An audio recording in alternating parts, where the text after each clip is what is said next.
Yeah, David, you know, I was reading your book, and you said that when Jesus calls us to himself and we put our faith in him, one of the first evidences is that he calls you to be fishers of men. Mm-hmm. And I can remember the reason that I'm here doing this TV program for 33 years is not because I went to get all my graduate degrees and doctorate. It happened way back when I was in high school. And somebody said, Jesus wants you to go and make disciples. He wants you, Ankerberg, to share your faith with your friends. Mm-hmm. And I said, Jesus, I'm going to do it. Mm-hmm. Okay? That's how I started. But that decision to follow Jesus at that point and share my faith with other people led all the way to here.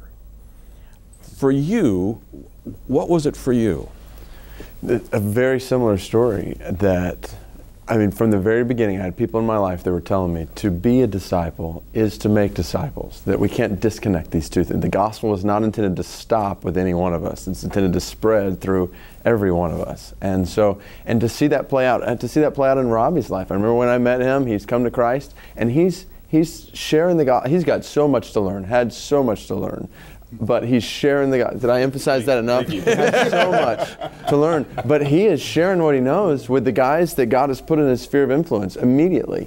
And I think about places, even where I've been around the world, even places where persecution is a reality for people who will be sharing the gospel with other people around him. And I have a friend who lived in one particular context, and whenever somebody came to Christ in this context, the first thing they would do, this was the initial step of discipleship, would have that person make a list of all the people they know and then circle on that list the 10 people who were least likely to kill them if they tried to share the gospel with them. And they would say, start with those people. And so this wasn't, okay, we'll wait until you get to a certain level of maturity before you start sharing the gospel with others. No, this is the overflow. You have a relationship with Christ. You want others to know. And so we encourage every member in the church that I pastor, all right, you've all got the gospel. You don't have to wait until a certain arrival point in your spiritual life. You've got people that God's put in your sphere of influence right now who don't know Christ. So how can you be intentional right now about sharing the gospel with them?